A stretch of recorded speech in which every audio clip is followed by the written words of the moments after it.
Hey guys, tonight we're taking a walk down Britain's most famous medieval street. Today it's filled with tourists, but a few centuries ago, this street was famous for entirely different reasons. So before you get comfortable, take a moment like the video and subscribe, but only if you genuinely enjoy what I do here. And let me know in the comments where you're tuning in from, and what time it is for you. It's always fascinating to see who's joining us from around the world. Now, dim the lights, maybe turn on a fan for that soft background hum, and let's ease into tonight's journey together. Long before the Shambles became one of Britain's most photographed streets, before tourists arrived armed with smartphones and an unshakable determination to photograph the exact same building from the exact same angle as the previous 8,000 visitors, this corner of York was already a bustling centre of trade. To understand the Shambles, we need to travel back nearly 1,000 years. At the time, York was one of the most important cities in England. The Romans had built a fortress here centuries earlier. Then came the Vikings, who captured the city and transformed it into a thriving trading hub known as Jorvik. Merchants arrived from across northern Europe carrying furs, cloth, amber, metal goods, and whatever else could survive a long sea voyage without becoming a legal dispute. York's location made it valuable. Roads connected it to the rest of England. Rivers connected it to the sea. Trade brought money. Money brought people. People brought more people. Before long, the city was growing faster than anyone had planned. Not that anyone had actually planned much. Medieval urban planning largely consisted of building something wherever there happened to be empty space, and then acting surprised when congestion appeared a few decades later. Within York's protective walls, streets became increasingly crowded. Houses pressed against workshops. Workshops pressed against shops. Shops pressed against taverns. Taverns pressed against everything else. The future Shambles occupied a particularly desirable location near the commercial heart of the city. Merchants wanted access to customers. Customers wanted access to goods. Landowners wanted access to profits. Nobody wanted access to taxes, but those arrived anyway. By the 12th century, the area had become one of the busiest parts of York. The street itself looked nothing like the charming destination visitors admire today. Instead of neat cobblestones and carefully restored timber buildings, you would have found uneven ground, mud, livestock, carts, noise, and enough unpleasant smells to make your eyes question their commitment to remaining open. After rainfall, the road became a thick mixture of mud and whatever else happened to be lying around. And there was always something lying around. A medieval street was not cleaned by municipal services. It was cleaned by rain, gravity, pigs, and hope. Mostly hope. Yet despite the dirt and disorder, opportunity flourished here. Traders shouted from stalls. Craftsmen worked from dawn until dusk. Apprentices carried goods through crowded lanes while trying not to get kicked by horses, robbed by thieves, or yelled at by their masters. Some succeeded. Most got yelled at anyway. As York grew wealthier, the district grew with it. New buildings replaced older ones. Families established businesses that lasted generations. Money flowed through the neighbourhood. But among all the trades competing for space, one profession slowly began to dominate the street. A profession involving sharp knives, hanging carcasses, rivers of blood, and work days that would make modern health inspectors collapse on the spot. The butchers were coming, and they were about to make this street famous for all the wrong reasons. As York continued to grow, one particular trade slowly took control of the street. It was not goldsmiths. It was not merchants selling exotic spices from distant lands. It was not wealthy bankers counting coins in luxurious offices. It was butchers, and lots of them. In fact, the Shambles became so closely associated with the meat trade that its very name reflects it. The word shambles comes from the old Anglo-Saxon term fleshambles, which referred to the shelves or benches upon which butchers displayed their meat. Over centuries, the word evolved until it eventually became the Shambles. Today the name sounds charming and historic. In medieval York, it essentially meant the place where dead animals are sold. Not quite as marketable on postcards, by the 13th and 14th centuries, butcher shops lined both sides of the street. Nearly every building was connected to the trade in some way. Customers arrived daily to purchase beef, pork, mutton, and other meats. Animals were brought into the city, slaughtered, prepared, and sold with remarkable efficiency. The process was practical. It was also spectacularly unpleasant. Modern butcher shops separate customers from most of the messy details. Medieval butchers saw little reason for such theatrics. Animals were often slaughtered nearby. Carcasses hung openly from hooks. Skins, bones, organs, and scraps accumulated throughout the day. If you purchased meat here, you were fully aware that it had once been attached to a living creature only hours earlier.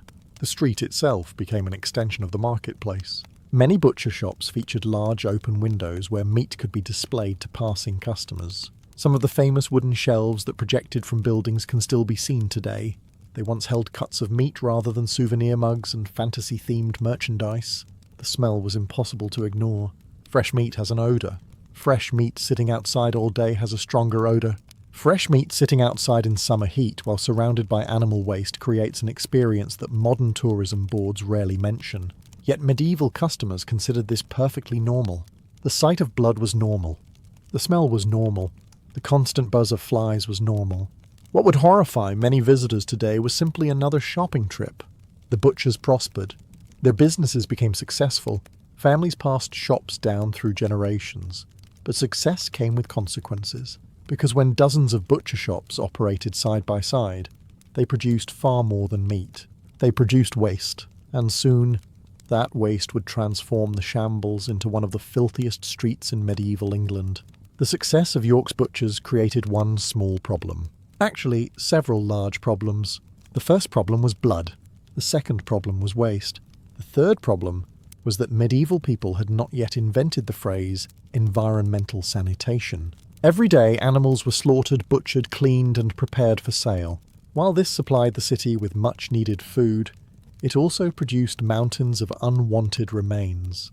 Bones, fat, skin, organs, scraps of meat, and gallons upon gallons of blood all had to go somewhere. Unfortunately for everyone involved, that somewhere was usually the street. The shambles was designed with a narrow channel running down its centre. Today, visitors often walk over it without giving it much thought. In the Middle Ages, this gutter served an important purpose. It carried away waste, or at least that was the theory. In practice, the gutter struggled heroically against impossible odds. Throughout the day, blood from freshly slaughtered animals flowed into the channel. Rainwater mixed with it. Animal waste joined the procession. Various unidentified substances, whose origins were probably best left uninvestigated, followed shortly afterward. The gutter did its best. The gutter often lost. On warm summer days, the smell could become overwhelming. Imagine dozens of butcher shops operating side by side in a narrow street with limited airflow. Then imagine the leftovers from those shops sitting in the heat for hours. Now imagine it without modern plumbing. Suddenly, that medieval postcard looks slightly different. Flies absolutely loved the shambles. From a fly's perspective, this was less a street and more a luxury resort. Food was everywhere. Breeding grounds were plentiful. The management imposed very few rules. Dogs also wandered through the area searching for scraps. Cats hunted rodents attracted by discarded waste. Pigs occasionally appeared to consume whatever remained. In many ways, animals formed an unofficial sanitation department. Their standards, however, were not particularly rigorous. Yet the people of York largely accepted these conditions. This was not because they enjoyed living among unpleasant smells. It was because such sights and odours were normal parts of urban life. Nobody walked through the shambles complaining that standards had fallen. There were no standards. The entire street operated according to a simple principle. If the meat was fresh enough to sell, everything else could wait until tomorrow. But waste has consequences, and over time, the filth accumulating in York's crowded streets would create conditions far more dangerous than a bad smell, because lurking behind the blood, the flies, and the overflowing gutters was an invisible enemy that medieval people barely understood. Disease. The smells of the shambles were unpleasant. The filth was unpleasant. The rivers of animal blood were unpleasant. But none of those things represented the greatest danger. The greatest danger was something medieval people could not see. Disease. Modern visitors often imagine medieval illnesses arriving dramatically from distant lands, carried by mysterious travellers or invading armies. Sometimes that happened. More often, however, disease simply grew quietly in the environment people had created for themselves. And medieval cities were exceptionally good at creating environments where disease could thrive. York was crowded. Houses stood tightly packed together. Families often shared small rooms. Livestock lived close to humans. Waste accumulated in streets and yards. Wells could become contaminated. Water sources were not always reliable. The city was prosperous. It was also, from a modern public health perspective, an absolute nightmare. The shambles was particularly vulnerable. The butcher trade attracted customers from across the city. Animals arrived regularly. Blood and waste flowed through the gutters. Flies moved freely between refuse and food.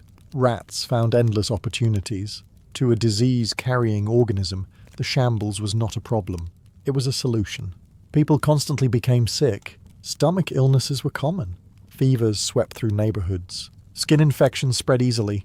Cuts that seem minor today could become life-threatening. A simple infection could kill a healthy adult within days. Even routine injuries carried risks. Imagine nicking your hand while preparing dinner. Now imagine doing so before antibiotics existed. Suddenly, dinner feels considerably more exciting than intended. Medical knowledge offered limited help. Medieval doctors worked with the information available to them, but much of it was based on ancient theories rather than scientific evidence. Treatments often involved balancing bodily humours, bloodletting, herbal mixtures, or various remedies that occasionally helped and occasionally made matters worse. Sometimes the cure and the disease appeared to be competing for the same victim. Ordinary people relied on experience, local healers, religious faith, and luck. Mostly luck. Children faced especially grim odds. Many never reached adulthood. Illnesses that modern medicine treats routinely could devastate entire families.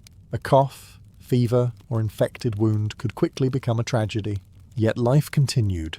Merchants opened their shops. Butchers prepared meat. Customers filled the streets. People married, worked, raised children, and planned for the future, despite living in a world where sickness was a constant companion. For generations, York endured these dangers. Then, in the middle of the 14th century, a new disease arrived in England, one that would make all previous outbreaks seem almost insignificant. The Black Death was coming. In the year 1348, terrifying rumours began spreading across England. Entire towns were reporting strange illnesses. Travellers spoke of villages where people died so quickly that healthy families could be reduced to a handful of survivors within weeks. Ships arrived carrying stories of catastrophe from the continent. Merchants whispered about cities where church bells rang so often that people stopped counting the funerals. Most residents of York probably hoped the stories were exaggerated. Human beings have always been remarkably good at convincing themselves that disasters happen somewhere else. Unfortunately, the Black Death had other plans. The plague arrived in England through southern ports before steadily moving northward. As trade routes carried goods across the country, they also carried something far deadlier. By the time the disease approached York, fear had already arrived ahead of it. No one fully understood what was happening. Some believed God was punishing humanity for its sins. Others blamed unusual weather. Some pointed fingers at foreigners, strangers, or unpopular neighbours. History repeatedly demonstrates that when people cannot explain a crisis, they become surprisingly creative in assigning blame. What nobody understood was bacteria. That discovery was still centuries away. When the plague finally reached York, the results were devastating. Victims often developed painful swellings known as buboes. Fever followed. Weakness set in. Many died within days. Some deteriorated so rapidly that families who cared for them in the morning attended their funerals by the week's end. The speed terrified people. This was not a disease that lingered politely. It arrived like an invading army. The crowded conditions of medieval cities helped the plague spread. York's narrow streets, busy markets, and dense population created countless opportunities for infection. Areas like the shambles, already struggling with sanitation and overcrowding, offered little protection. Business slowed. Trade suffered. Fear became a permanent resident. People avoided neighbours showing symptoms. Families isolated themselves when possible. Priests performed endless funerals. Graveyards filled at alarming rates. Yet daily life could not completely stop. People still needed food. The butcher shops still operated. Markets still opened. Life continued because survival required it. And perhaps that was the cruelest part of the plague. Most people could not simply hide indoors and wait for danger to pass. They had to keep working, buying, selling, and interacting with others while death moved silently through the city. By the time the first wave subsided, York had changed forever. Thousands were gone. Entire households had vanished. Businesses stood empty, and for those who survived, the memory would remain for the rest of their lives. But the plague left behind more than grief. It left behind labour shortages, economic upheaval, and a city struggling to rebuild itself in the shadow of unimaginable loss. When the worst of the Black Death finally passed through York, the city found itself facing a strange and unsettling problem. There were suddenly far fewer people. For centuries, overcrowding had been a fact of life. Families squeezed into small homes. Apprentices shared cramped rooms. Workers competed fiercely for jobs. Landlords rarely struggled to find tenants. Then the plague arrived and changed everything. Entire households disappeared. Some homes stood empty for months. Others were abandoned altogether. Shops closed because their owners had died. Workshops lost skilled craftsmen. Businesses that had survived for generations suddenly had no one left to run them. The silence must have felt almost unnatural. For the first time in living memory, certain parts of York had space. Unfortunately, the reason for that space was deeply disturbing. The survivors now lived among constant reminders of loss. Empty buildings lined familiar streets. Former neighbours were gone. Friends, relatives, customers, employers, apprentices and priests had vanished. Every street contained memories. Every market stall had a story. Every churchyard held fresh graves. Yet history has a habit of continuing whether people are ready or not. Life slowly resumed. The butcher shops of the shambles reopened fully. Markets became busy again. Trade gradually recovered. New workers arrived to fill positions left vacant by the dead. But something important had changed. Labour had suddenly become valuable. Before the plague, employers often held the advantage. There were plenty of workers available. If one labourer demanded higher wages, another could easily replace him. Now the situation was different. Workers were scarce. A butcher who lost 3 apprentices could not simply walk outside and find 3 more. A merchant missing employees faced real difficulties. Skilled craftsmen became increasingly difficult to replace. For surviving workers, this created opportunities. Wages began to rise. Some labourers found themselves earning more money than their parents ever had. People who once struggled near the bottom of society discovered that their skills were suddenly in demand. Not everyone welcomed these changes. Many wealthy landowners and employers were horrified by the idea of workers gaining leverage. Authorities attempted to control wages and preserve the old social order. The old social order, however, had recently died in large numbers. Reality proved difficult to legislate. In York, as across much of England, the plague had unintentionally shifted the balance of power. The dead had left behind opportunities for the living, but recovery remained fragile. Disease could return, food shortages could still strike, and while the city rebuilt itself, another danger constantly haunted the people of the shambles. Unlike plague, this threat could be seen from miles away. It usually began with a single spark. For the people who lived and worked on the shambles, plague was terrifying. Disease was terrifying. Famine was terrifying. But there was one danger that could destroy everything you owned in a single afternoon: fire. Modern visitors often admire the street's beautiful timber-framed buildings, the dark wooden beams, the overhanging upper floors, the centuries-old craftsmanship, all wonderfully picturesque. To a medieval resident, however, those same buildings looked suspiciously flammable, and for good reason. The shambles was essentially a narrow corridor packed with wooden structures, standing shoulder to shoulder. Many buildings shared walls. Others leaned so close together that upper floors nearly touched. Roofs were covered with combustible materials. Inside, families heated homes with open fires, cooked meals over flames, and illuminated rooms using candles and oil lamps. In other words, medieval York had accidentally created a giant wooden box filled with fire. What could possibly go wrong? Quite a lot, as it turned out. A single overturned candle could start a disaster. A cooking fire left unattended could spread rapidly. A spark from a hearth could drift into a roof and begin smouldering unnoticed. Once flames gained momentum, they moved quickly. The narrow streets that made York charming also made firefighting difficult.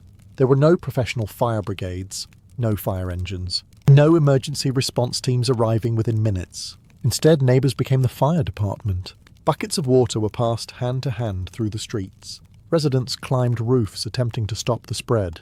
Entire communities fought fires together because everyone understood a simple truth: If your neighbour's house burned, yours might be next. The shambles was particularly vulnerable. Its famous overhanging upper stories allowed flames to leap easily from one building to another. Fire did not care about property boundaries. It simply looked for more wood, and there was plenty of wood. Many residents lived with a constant awareness of this danger. Valuable possessions were kept close. Families knew that everything they owned could disappear overnight. For poorer households, a fire was more than an inconvenience. It was financial ruin. Yet despite the risks, people continued building in the same way. Timber remained affordable. Space remained limited. Life continued. Humans have always been remarkably skilled at acknowledging danger and then carrying on anyway. The buildings of the shambles survived countless fires over the centuries. Some were damaged. Some were rebuilt. Some escaped destruction through sheer luck.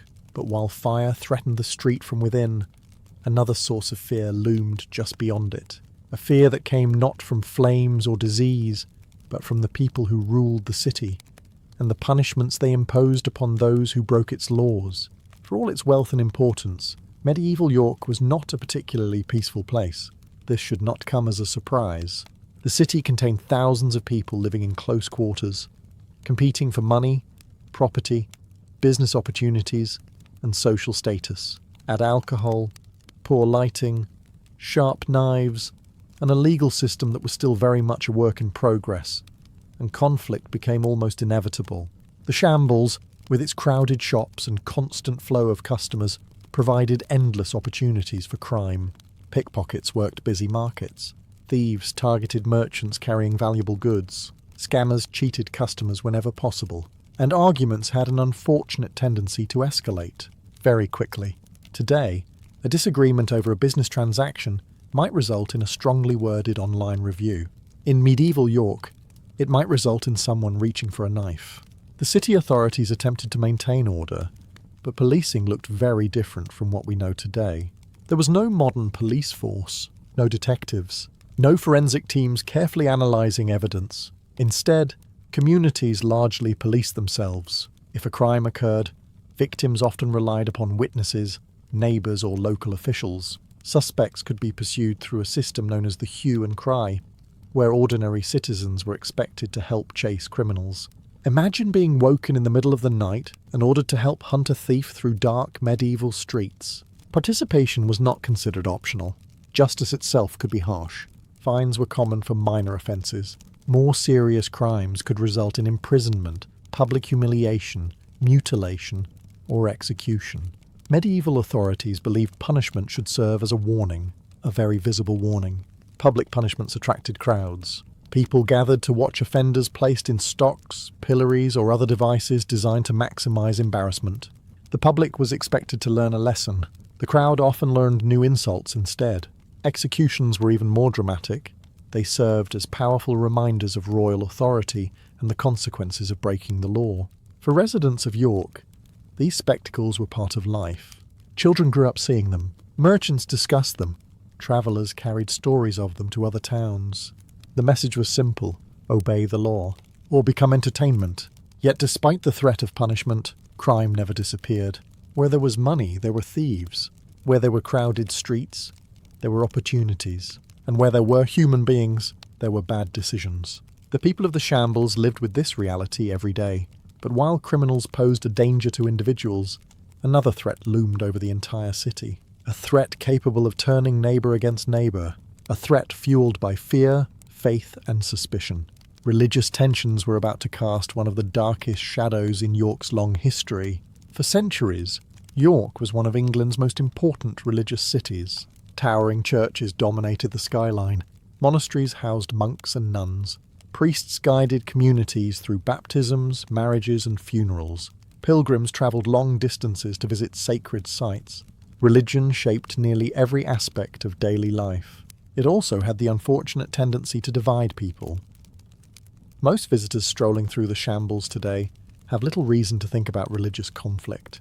The street feels peaceful, charming even. But in the 12th century, one of the darkest events in York's history unfolded only a short walk away. At its centre stood York's Jewish community. Jewish families had lived in England since the Norman conquest. Many settled in important cities like York, where they became merchants, traders, and moneylenders. Because Christian teachings often restricted lending money with interest, Jewish financiers filled an important economic role. They were useful, they were successful, and that success sometimes made them targets. As debts accumulated and tensions grew, resentment followed. The situation worsened during periods of political instability. Rumours spread easily, accusations multiplied, religious prejudice mixed with economic frustration in a dangerous combination. History repeatedly demonstrates that when societies face uncertainty, minorities often become convenient scapegoats. York was no exception. In the year 1190, tensions finally exploded. Violence erupted against York's Jewish population. Seeking safety, many Jewish families fled to Clifford's Tower, the royal fortress overlooking the city. There they hoped royal protection would shield them from the growing mob. Instead, they found themselves trapped. The siege continued for days. Conditions deteriorated. As the crowd outside grew increasingly hostile, those sheltering inside faced an impossible choice. Rather than fall into the hands of the attackers, many chose death. The tragedy that followed became one of the worst anti-Jewish massacres in medieval English history. Hundreds died, families vanished, an entire community was devastated. The event shocked contemporaries and left a stain upon York's history that remains remembered centuries later. Yet life in the city continued. Markets reopened, businesses resumed. The shambles carried on selling meat, just as it had before. That may be one of history's harshest lessons. Even after terrible events, ordinary life often returns surprisingly quickly. The buildings remain, the streets remain, the city moves forward, but the memories linger beneath the surface. And as York entered the later Middle Ages, another kind of shadow began gathering over the shambles, not one created by hatred or violence, but by age itself. Because the very buildings that made the street famous were beginning to bend, sag, and lean in ways that would terrify modern engineers. One of the first things visitors notice about the shambles is that the buildings seem to be falling over, not dramatically, not in a way that requires immediate evacuation, more in a way that suggests the buildings have spent the last 600 years slowly reconsidering their relationship with gravity. The leaning upper floors have become one of the street's most famous features. Tourists love them, photographers love them, historians love them. Medieval builders, however, probably would have preferred their houses to remain upright. The oldest surviving buildings on the shambles date largely from the 14th and 15th centuries.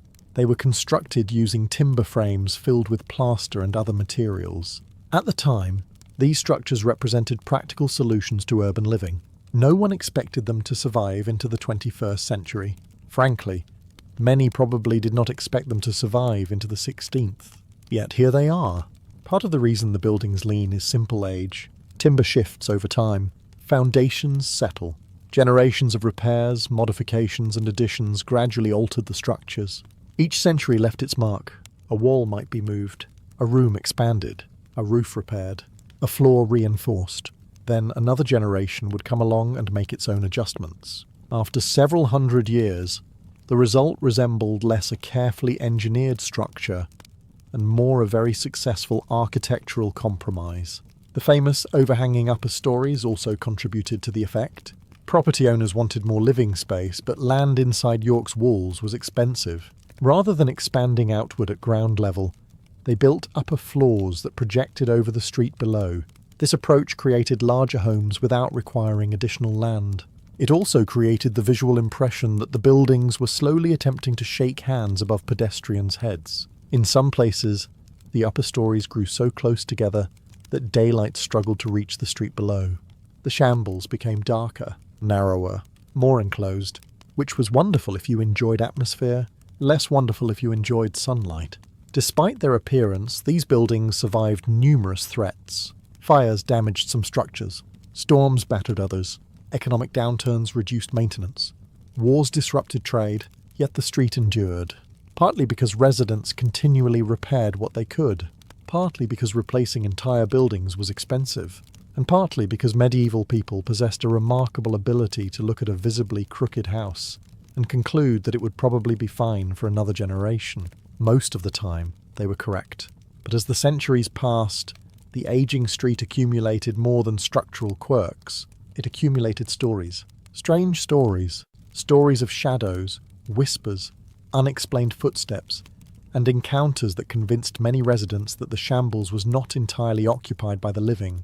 A street that survives for nearly 1,000 years is bound to collect stories. Some are true, some are exaggerated, some begin with a neighbour telling a tale after a few drinks, and somehow end centuries later in guidebooks and ghost tours. The shambles has accumulated all three. York itself is often described as one of the most haunted cities in England. Whether that title is deserved or not depends largely on your opinion of ghosts. It also depends on how willing you are to walk through dark medieval streets at night, while someone enthusiastically points at shadows. The city's age certainly helps. Romans lived here, Vikings lived here, Normans lived here. Medieval merchants, priests, soldiers, criminals, and countless ordinary families lived here, and eventually all of them died here. That tends to encourage speculation. The shambles became a natural home for ghost stories. The narrow street, leaning buildings, and centuries of history created the perfect atmosphere. During foggy evenings, the upper floors seem to close in overhead. The street grows quiet. Footsteps echo strangely between the buildings. It does not take much imagination to feel that someone might be watching. Many local legends speak of mysterious figures appearing briefly before vanishing. Shopkeepers have reported hearing footsteps in empty buildings. Others have described doors opening unexpectedly or strange noises during the night. Skeptics usually point out that ancient timber buildings make noises constantly. Floors creak, wood expands, walls settle, roofs shift. A 600-year-old building produces enough strange sounds to keep any ghost comfortably unemployed. Yet the stories persist. One reason may be the history itself. Generation after generation lived on the shambles. Families were born here. Businesses succeeded and failed here. People laughed, argued, married, worked, suffered, and died within these buildings. The sheer number of human lives connected to the street gives it a powerful sense of presence. Even without believing in ghosts, visitors often feel something unusual, not supernatural, historical. The sensation that countless people have stood exactly where you are standing. The sensation that the street remembers, and in a way it does. Every beam, doorway, and worn stone carries evidence of centuries of use. The stories may change, the legends may grow, but the past never entirely disappears. Ironically, the greatest threat to the shambles would not come from ghosts at all.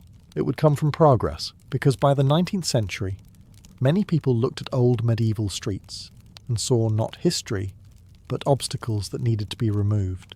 By the 19th century, the shambles had survived plague, fire, economic crises, religious tensions, and centuries of wear and tear. Ironically, its greatest threat arrived during an age of prosperity. The Victorian era transformed Britain. Factories appeared across the country. Railways connected cities. New technologies changed daily life. Urban planners looked at ancient neighbourhoods with fresh eyes. Unfortunately for medieval buildings, those eyes often saw problems. To many Victorian reformers, old streets were dirty, overcrowded, unhealthy relics of a backward age. Narrow lanes blocked traffic. Ancient buildings required repairs. Modernisation seemed far more attractive than preservation. Across Britain, countless medieval districts disappeared beneath demolition crews. Entire neighbourhoods vanished. Buildings that had survived for 500 years were destroyed in a matter of days. Progress, as it turned out, was remarkably efficient. York faced the same pressures. City officials wanted wider roads, better sanitation, easier movement through the growing city. Some people argued that old medieval streets had little practical value in the modern world. The shambles appeared particularly vulnerable. The buildings leaned at alarming angles. The street was extremely narrow. The structures were undeniably old. From a practical perspective, demolishing everything and starting over probably seemed sensible. History owes a great deal to the fact that not everyone agreed. During the 19th century, attitudes toward the past began changing. Scholars, architects, and local historians increasingly recognized that medieval buildings represented something valuable. They were not simply old. They were irreplaceable. Once destroyed, they could never truly be recreated. Visitors started arriving specifically to see historic streets. Artists painted them. Writers described them. Preservation movements gained momentum throughout Britain. Gradually, the shambles transformed from an obstacle into a treasure. People began restoring buildings rather than replacing them. Repairs were carried out carefully. Historic features were protected. Efforts were made to preserve the street's unique character. For perhaps the first time in its history, the age of the buildings became an advantage rather than a liability. The very features that once seemed outdated now attracted admiration. The leaning upper floors became charming. The narrow street became picturesque. The medieval architecture became valuable. The shambles had spent centuries trying to survive the future. Now the future was trying to preserve it. Yet preservation brought its own transformation. Because as the 20th century approached, the butcher shops that had defined the street for generations were disappearing. A new type of customer was arriving. One interested less in buying meat and more in buying memories. For hundreds of years, the shambles had one primary purpose. It sold meat. Generation after generation of butchers worked behind the same shop fronts. Customers arrived each morning looking for fresh cuts. Animals were slaughtered, prepared and sold. Blood flowed through gutters. Flies buzzed overhead. The smell alone ensured that nobody accidentally wandered in without realizing what business was being conducted. Then slowly everything changed. The 19th and 20th centuries brought new regulations, improved sanitation, modern marketplaces, and changing expectations about food production. People increasingly preferred their meat to arrive with fewer visible reminders that it had once possessed legs. Centralized slaughterhouses became more common. Dedicated markets handled food distribution more efficiently. Modern hygiene standards emerged. This was excellent news for public health. It was less exciting for the local flies. As the butcher trade declined, the street entered a period of uncertainty. Many traditional businesses disappeared. Buildings that had once housed thriving family enterprises needed new purposes. Some streets might have faded into obscurity. The shambles did the exact opposite. Its survival suddenly became its greatest asset. Visitors began arriving specifically because the street looked medieval. Artists painted it. Photographers captured it. Historians wrote about it. Tourists wandered through simply to experience a place that seemed untouched by time. The irony was impossible to miss.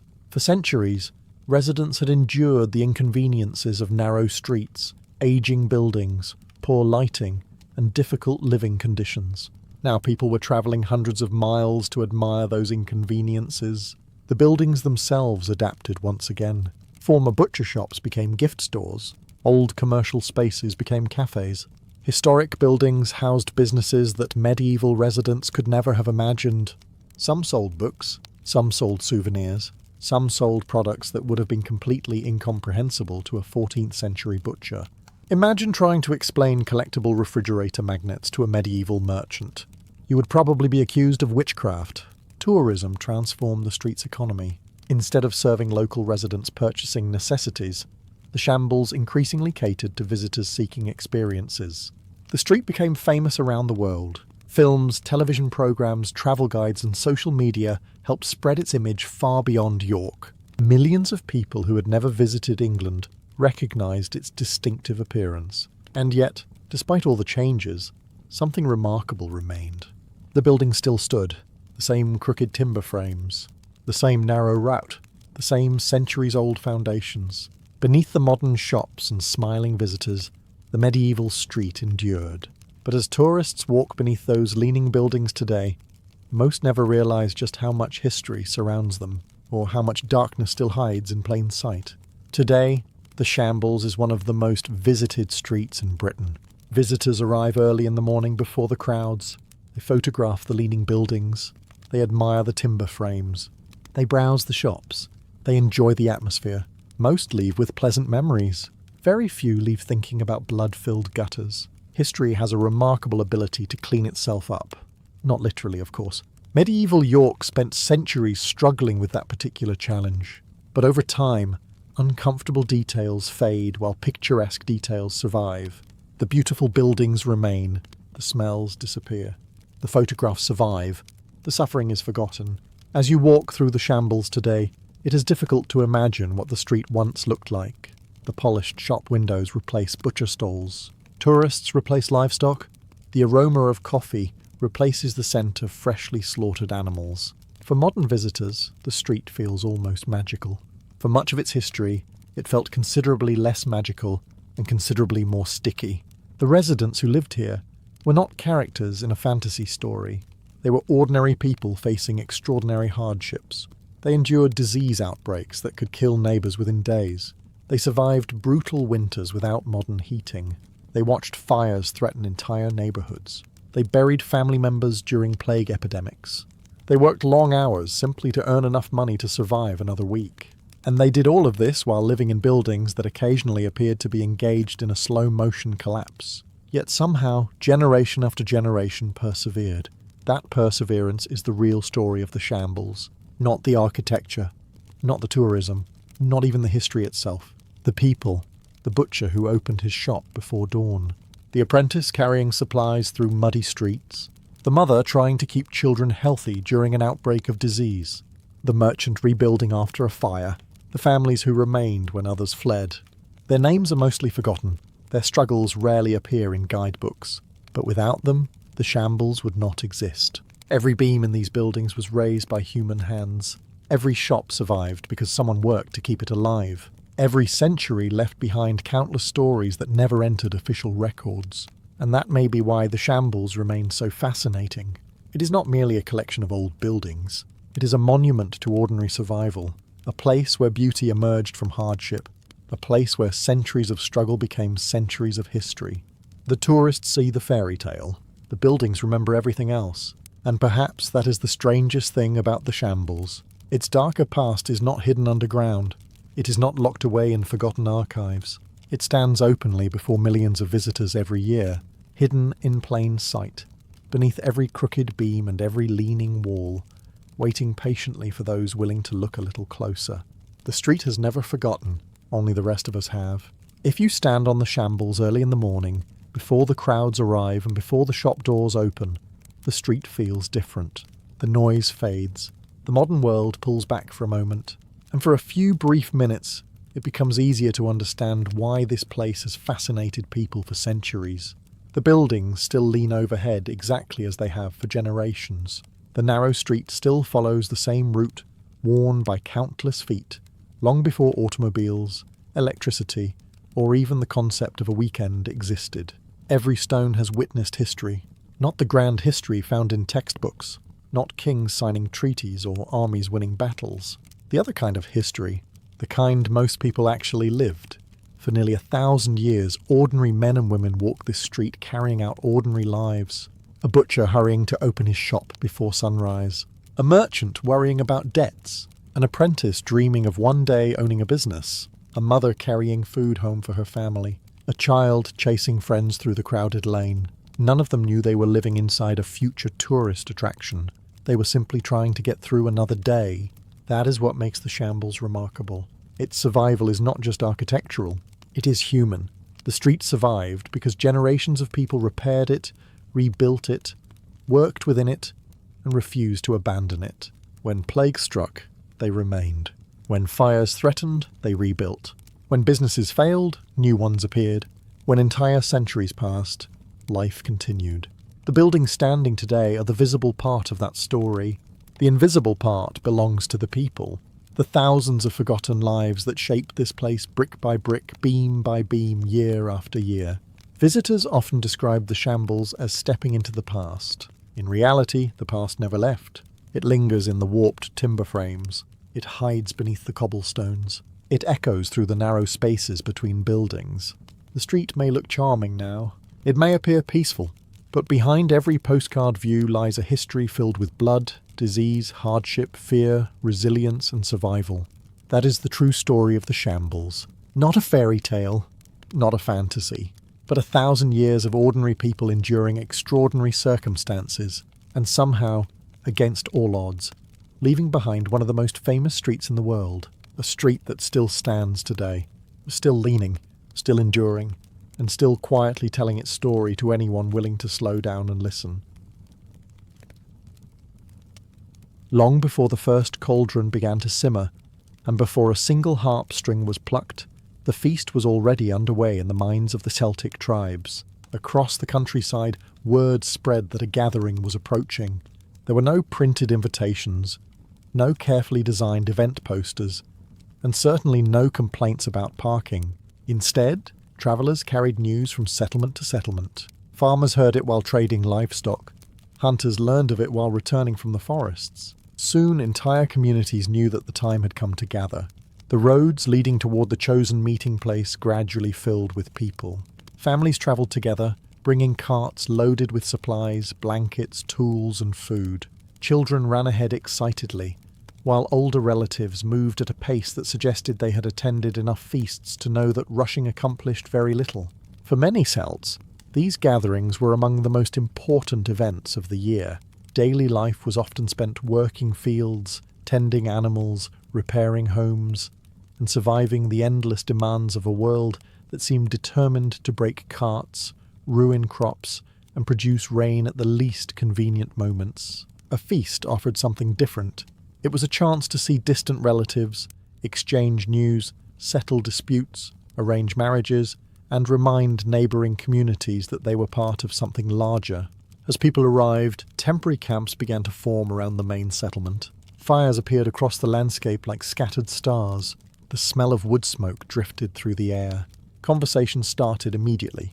Someone always had news. Someone always had gossip. Someone always claimed to have wrestled a bear, defeated 10 raiders, or caught the largest boar in tribal history. The accuracy of these stories generally became less important as the evening progressed. The tribal leaders and nobles also arrived with their entourages. Their presence added prestige to the gathering, but feasts were not simply political events. Everyone had a role. Farmers brought grain, hunters brought meat, craftsmen carried goods to trade, musicians arrived with instruments carefully protected from the weather, which in Celtic lands was often as unpredictable as tribal politics. By the time the sun began to sink below the hills, hundreds of people might be gathered together. Fires crackled, voices echoed across the camp. The great feast had not yet begun, but anticipation filled the air. Tomorrow there would be food, music, stories, and celebration. Tonight, an entire community was coming together. With the gathering now underway, attention turned toward the most important question facing any large Celtic feast. What exactly was everyone going to eat? Feeding a few hundred people was no small task. Feeding several thousand was an undertaking that required weeks of preparation. Unlike modern celebrations, there was no convenient marketplace waiting nearby, and certainly no wagon arriving with emergency supplies, because someone underestimated how many guests would attend. If preparations failed, everyone would know about it, probably for years. Fortunately, the Celts took feasting seriously. In the days before the celebration, hunting parties ventured into forests and hills in search of game. Deer were among the most prized targets. Wild boar were even more impressive. Bringing down a massive boar was dangerous work, requiring courage, skill, and a willingness to charge toward an animal equipped with several sharp opinions about being hunted. Success in the hunt brought prestige. The hunter who returned with a large animal did more than provide food. He brought honour to his family and demonstrated his value to the community. Around Celtic campfires, a successful hunt could become a story retold for generations, often gaining additional details each time it was told. By the 10th retelling, the boar usually resembled a small dragon, yet hunting supplied only part of the feast. Most of the meat came from domesticated animals. Cattle held particular importance in Celtic society. Wealth was often measured in livestock rather than coins.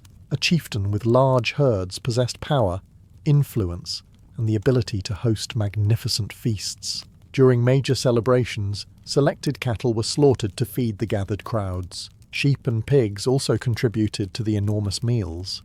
The sacrifice of valuable animals demonstrated generosity and status. A leader who hosted a poor feast appeared weak. A leader who provided abundance earned admiration and loyalty. Meanwhile, women and servants prepared grains, dairy products, and vegetables. Barley was ground into flour for bread. Oats were cooked into hearty dishes. Butter, cheese, and fresh milk supplemented the meat-heavy menu. Apples, berries, nuts, and honey added sweetness that many participants rarely enjoyed in such quantities. Everywhere there was activity. Knives sharpened. Fires were prepared. Meat was butchered and preserved. Huge cauldrons were cleaned and positioned over hearths. By evening, the entire settlement buzzed with anticipation. The musicians had arrived. The storytellers were gathering, and the scent of roasting meat was beginning to drift across the camp, announcing that the feast itself was finally drawing near. As the preparations reached their peak, the true heart of the Celtic feast began to reveal itself. The cauldrons were brought out. To modern eyes, a cooking pot might seem like an ordinary household object. To the Celts, however, the cauldron carried a far greater significance. It was a symbol of abundance, hospitality, and even spiritual power. Some legends spoke of magical cauldrons that never emptied, feeding endless numbers of warriors. Whether such miraculous cookware actually existed was another matter. The average cook still had to spend hours stirring.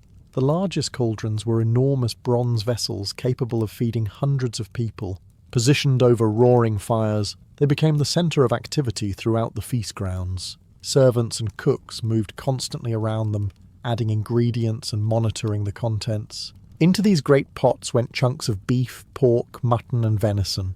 Root vegetables were added when available. Herbs gathered from the countryside provided flavour. Grain thickened the mixture into hearty stews capable of satisfying even the hungriest warrior. And warriors were famously hungry. Many Celtic fighters considered large appetites a point of pride. A feast offered them the perfect opportunity to demonstrate this talent. Unlike skill with a spear, however, excessive eating often produced consequences that became painfully clear later in the evening. As the food cooked, crowds gathered around the fires. The smell alone was enough to attract attention. Rich aromas drifted through the settlement, mixing with wood smoke and the scent of freshly baked bread. The distribution of food followed social customs. Chieftains, nobles, honoured guests, and famous warriors often received the finest cuts of meat. Certain portions carried special prestige. The choicest cut might be awarded to the bravest warrior or the most respected guest. This occasionally caused arguments. Ancient Irish stories describe fierce disputes over who deserved the champion's portion of meat. In some cases, these disagreements escalated into wrestling matches, duels, or full-scale brawls. Apparently, determining who deserved the best piece of beef was considered a matter of national importance. Fortunately, most feasts remained peaceful. As darkness settled across the gathering, wooden bowls were filled and passed among the crowd. Families sat together around fires. Travellers shared meals with strangers. Laughter spread through the camp. For a few precious hours, worries about harvests, rival tribes, and daily hardships faded into the background. The great cauldrons had done their job. The people were fed. Now it was time for the music to begin. With stomachs full and the great cauldrons gradually emptying, the feast entered its second life. The food had brought the people together. The music would keep them there. As darkness settled across the countryside, musicians emerged from among the gathered crowds, carrying instruments that had entertained Celtic communities for generations.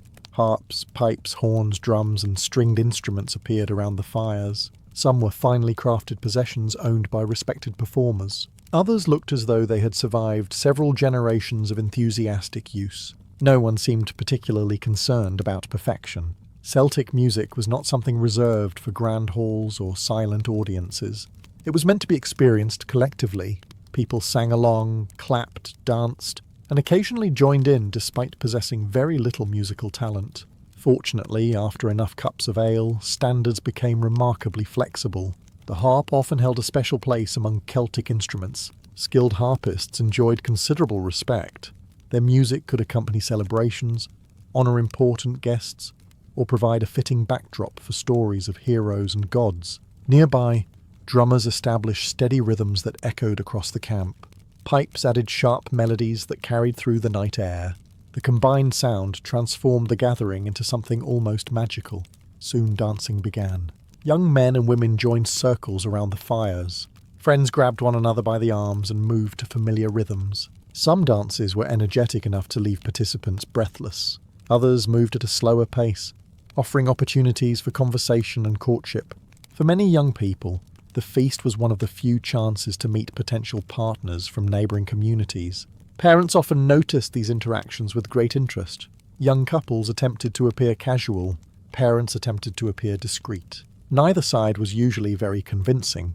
Meanwhile, older members of the community gathered near the edges of the celebration. They watched the dancing, shared drinks, and occasionally commented on how things had been done differently in their youth. This tradition has apparently survived every civilization in history. As the night deepened, the music continued without interruption. One group of musicians rested while another took their place. New songs followed old ones. Familiar melodies passed from generation to generation. The feast was no longer simply a meal. It had become a living expression of the tribe itself. Around the flickering fires, surrounded by laughter and music, people strengthened friendships, forged new bonds, and celebrated the community that connected them all. And before long, another ancient tradition would take centre stage. The storytellers were preparing to speak. As the music softened, and some of the dancers finally surrendered to exhaustion, another group stepped forward to claim the attention of the gathering. The storytellers. In a Celtic world with no printed books, no libraries, and certainly no endless stream of distractions arriving every few minutes, stories served a purpose far greater than simple entertainment. Stories preserved history. Stories taught lessons. Stories kept entire cultures alive. Around the fires, crowds gathered closer as experienced storytellers prepared to speak. These men and women possessed remarkable memories. Some could recite genealogies stretching back generations. Others knew ancient legends that took hours, sometimes even days, to tell properly. The audience settled into silence. A good storyteller could command a crowd more effectively than many kings. The tales often began with heroes. Great warriors battled monsters, defended kingdoms, and accomplished impossible feats. Legendary figures such as Cuchulainn appeared in countless stories, performing acts of bravery that became slightly more impressive every time they were retold. Sometimes much more impressive. A warrior who defeated 3 enemies in one generation might somehow defeat 30 in the next. Historical accuracy occasionally found itself losing arguments against dramatic storytelling. The listeners rarely complained. Beyond heroes, storytellers shared myths involving gods, spirits, and magical beings. The Celtic world was filled with unseen forces. Forests, rivers, hills, and lakes all carried stories. Many people believed supernatural beings lived alongside humanity, occasionally helping, tricking, or terrifying those unfortunate enough to cross their paths. Children listened with wide eyes. Adults listened too, though they often pretended they were only supervising the children. The stories also carried practical wisdom. Through legends and folk tales, communities passed along lessons about courage, loyalty, generosity, and leadership. A memorable story could teach values far more effectively than a lecture. Meanwhile, the bards held a special role within Celtic society. These professional poets and historians preserved the memories of tribes and noble families. They remembered victories, alliances, and family lineages. In many ways, they served as living archives. This gave them considerable influence. After all, if the person responsible for preserving your reputation disliked you, future generations might remember you somewhat differently than you had hoped.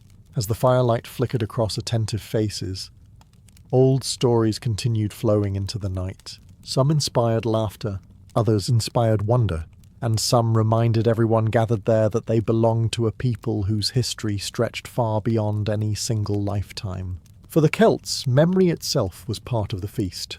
By now, the feast had been underway for hours. The food had been eaten, the music had filled the night. The storytellers had carried listeners into worlds of heroes and spirits. Naturally, it was time for alcohol to begin influencing the quality of everyone's decision-making. The Celts were no strangers to drinking. Feasts provided the perfect opportunity for ale, mead, and imported wines to flow freely among the gathered crowds. Drinking was not merely recreation, it was woven into hospitality, celebration, and social bonding. A host who offered generous amounts of drink demonstrated wealth and status. A guest who accepted the drink showed friendship and respect. At least that was the theory. In practice, some guests demonstrated their respect with such enthusiasm that they struggled to remain upright by midnight. Ale was the most common drink. Brewed from barley and other grains, it varied greatly in strength and quality. One settlement might produce a smooth, enjoyable ale. Another might produce something that tasted like wet bread mixed with regret. People drank it anyway. Mead, made from fermented honey, was especially prized. Its sweetness made it popular during major celebrations, and producing large quantities required resources that not everyone possessed. Sharing mead signalled abundance. Imported wine carried even greater prestige. Through trade networks stretching across Europe, some Celtic elites acquired wine from Mediterranean merchants. Possessing foreign wine was a clear display of wealth. It also offered excellent opportunities for showing off. A chieftain presenting imported wine to guests was making a statement. The statement was generally, "Look how important I am." As drinking continued, conversations grew louder. Friendly debates emerged around the fires. Warriors discussed past battles. Hunters compared achievements. Merchants negotiated trades. The accuracy of these conversations gradually declined as the evening progressed. A hunter who had killed one large boar in the morning might somehow have defeated 3 by midnight. By dawn, the animal might be breathing fire. Yet despite the exaggerations, drinking served an important purpose. Shared cups reinforced social bonds. Alliances were strengthened. Disputes were settled. Friendships deepened. Of course, not every gathering remained perfectly peaceful. Ancient sources occasionally describe arguments breaking out during feasts. Strong personalities combined with strong drink could produce memorable results. Fortunately, tribal elders and respected leaders often intervened before disagreements escalated into something requiring medical attention. Most of the time, laughter won. The fires burned lower. The stars wheeled overhead. And throughout the camp, cups continued to pass from hand to hand as another unforgettable Celtic night carried on toward dawn. As dawn approached and the feast entered its later stages, attention began to shift toward another important part of Celtic gatherings: trade. Not the boring kind involving endless paperwork and signatures.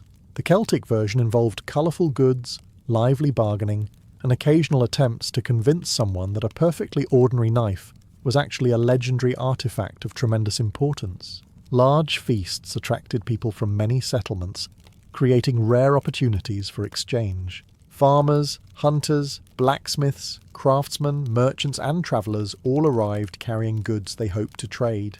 Temporary markets appeared around the edges of the gathering. Tables, blankets, and wooden stalls displayed everything from jewellery and weapons to pottery and textiles. The atmosphere buzzed with activity as buyers and sellers negotiated prices. Money existed in some Celtic regions, but barter remained common. A fine cloak might be exchanged for livestock. A collection of tools could be traded for grain or leather. Every transaction involved conversation, negotiation, and often a considerable amount of friendly stubbornness. No Celtic trader wanted to appear too eager. That would suggest the other person was getting the better deal. Some negotiations lasted longer than the actual crafting of the item being sold. The finest craftsmen often became minor celebrities during these gatherings. Blacksmiths displayed beautifully forged swords, spearheads and tools. Skilled metalworkers presented intricate brooches and ornaments decorated with the swirling patterns that became famous throughout the Celtic world. People admired these objects not only for their usefulness, but also for what they represented. Status. A beautifully crafted sword announced that its owner was wealthy enough to possess something beyond basic necessity. An elaborate brooch suggested prestige. Fine clothing signaled success. Human beings, it seemed, had always enjoyed impressing one another. Gift-giving also played an important role. Chieftains distributed valuable items to loyal followers. These gifts rewarded service, strengthened alliances, and demonstrated generosity. A leader who shared wealth gained respect. A leader who hoarded it gained enemies. The choice was usually straightforward. Visiting tribes often exchanged gifts as well: decorative objects, livestock, imported goods, and luxury items moved between communities, reinforcing relationships that could later prove valuable during times of conflict or hardship. As the day continued, countless small exchanges took place across the gathering grounds. Some involved wealth, some involved friendship. Some involved a merchant somehow convincing a customer that a slightly dented shield possessed tremendous historical significance. Regardless of the details, trade helped bind the Celtic world together. The feast was not only a celebration, it was also a marketplace where relationships, reputations, and fortunes could all change before the final fire burned out.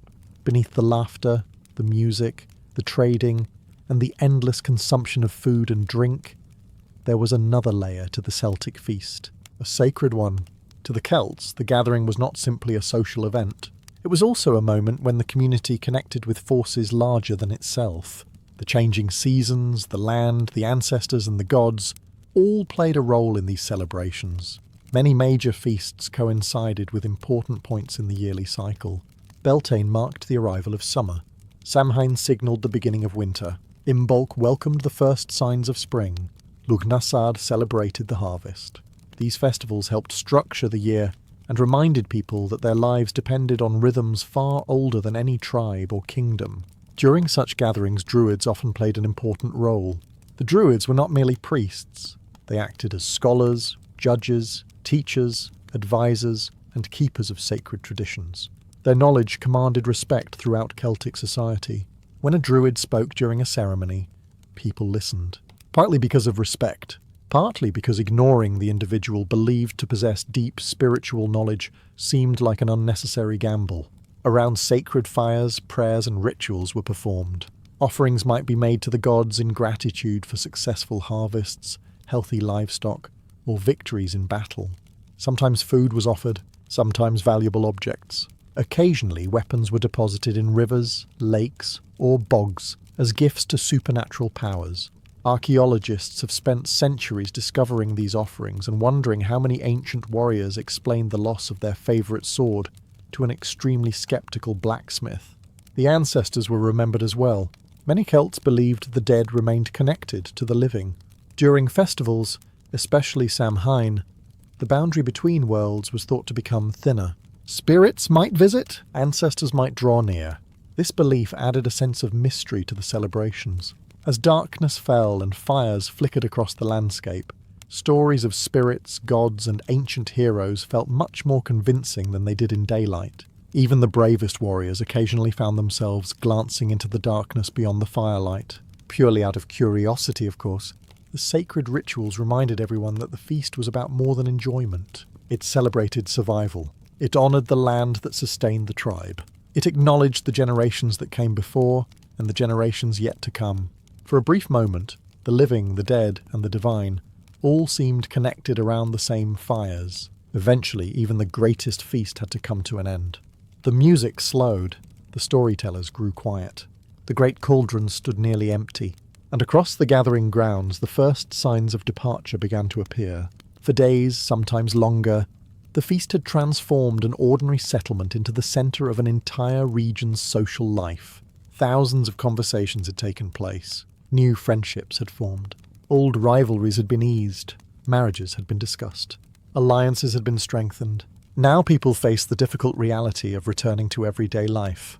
The transition was not always welcome. After all, it is considerably more enjoyable to spend the day listening to music, eating roasted meat, and sharing stories than it is to repair fences, clear fields, or chase livestock that have once again discovered creative ways to escape.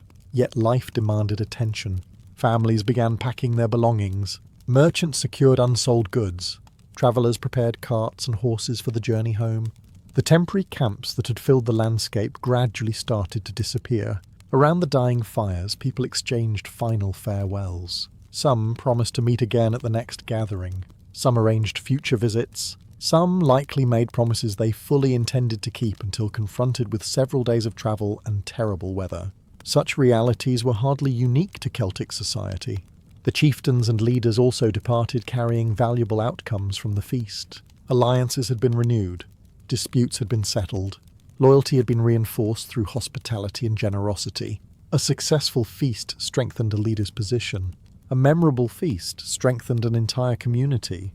The effects often lasted long after the final fire had gone out. Children returned home with memories that would remain with them for years. Young couples carried hopes for future marriages. Warriors carried stories of contests and celebrations. Storytellers carried new tales gathered from distant visitors. And perhaps most importantly, everyone returned with a stronger sense of belonging. The Celtic world was made up of countless tribes, clans, and settlements scattered across forests, hills, valleys, and coastlines. Daily life could often feel isolated. Feasts reminded people that they were part of something larger. They shared traditions, they shared stories, they shared ancestors. As the last travellers disappeared down winding roads and smoke drifted into the morning sky, the gathering finally came to an end. But its purpose endured, because for the Celtic tribes, a feast was never simply about food, it was about community. And in a world filled with uncertainty, community was often the greatest treasure of all. For most of human history, drinking too much was not always considered a mistake. Sometimes it was considered a skill. In fact, entire communities gathered to watch men and women consume staggering amounts of alcohol in contests that blurred the line between celebration, endurance test, and collective lapse in judgment. Across Europe, Asia, and beyond, drinking competitions became a way to earn status, settle arguments, impress rulers, and occasionally shorten one's life expectancy. The strange part is that many participants were genuinely admired for it. Today, winning a contest by consuming 10 mugs of ale might earn concerned looks from friends and perhaps a conversation with a doctor. In the past, it could earn fame, respect, and stories that survived for generations. The roots of drinking competitions stretch back thousands of years. Alcohol played an important role in many societies. It accompanied religious ceremonies, political negotiations, military victories, weddings, funerals, harvest festivals, and practically any event involving more than 3 people standing in the same place. Eventually someone had an idea. What if we turned drinking into a competition? History never fully recovered. Ancient feasts often featured participants attempting to outdrink one another. Warriors measured toughness not only through combat, but also through their ability to remain standing after consuming quantities of alcohol that would challenge a modern brewery. Kings entertained guests with lavish drinking events. Nobles competed for prestige. Sailors challenged one another in ports. Entire villages sometimes treated excessive drinking as a spectator event. The rules varied. Sometimes contestants drank from horns, sometimes from goblets, and sometimes from vessels so large they appeared better suited for transporting water than consuming it. Victory was usually simple. The last person capable of functioning won. The definition of functioning, however, could be remarkably flexible. In many accounts, contestants were considered successful if they could still speak, walk, identify their own relatives, or avoid falling directly into a fire. Expectations were different in those days. Yet these contests reveal something fascinating about human nature.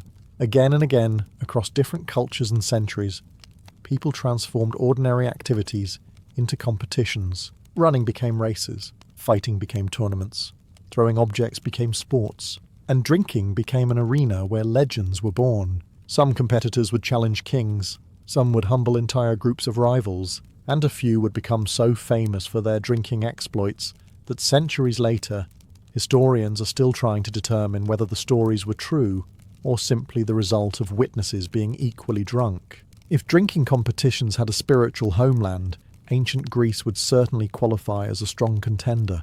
The Greeks did not simply drink.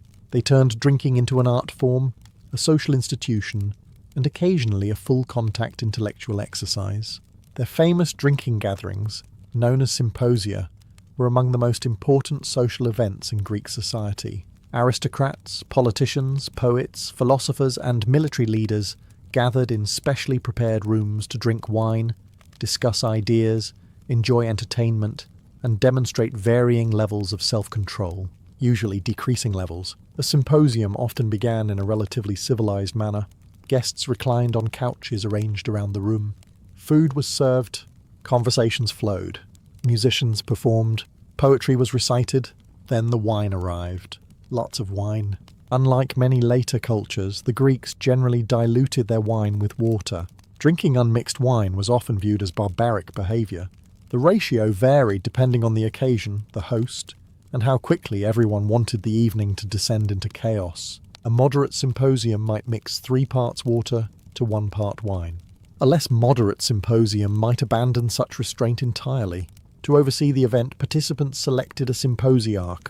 This individual determined how strong the wine would be, and how quickly guests were expected to drink. In modern terms, imagine appointing the most responsible person in the room, and then giving them authority over everyone's alcohol consumption. What could possibly go wrong? The Greeks also enjoyed drinking games. One of the most popular was kotabos, in which players flung the remains of their wine toward targets across the room. This combined drinking with the challenge of throwing liquid indoors. Civilization was advancing rapidly. Success at a symposium required more than simply consuming alcohol. A participant was expected to drink heavily while still maintaining wit, conversation, and dignity. Philosophers debated complex ideas. Politicians negotiated alliances. Poets improvised verses. The challenge was accomplishing these tasks after several hours of drinking. Some succeeded brilliantly. Others became examples of why moderation had been invented. Greek literature contains countless stories of drinking champions capable of astonishing consumption. Certain guests earned reputations for remaining coherent long after everyone else had surrendered to intoxication.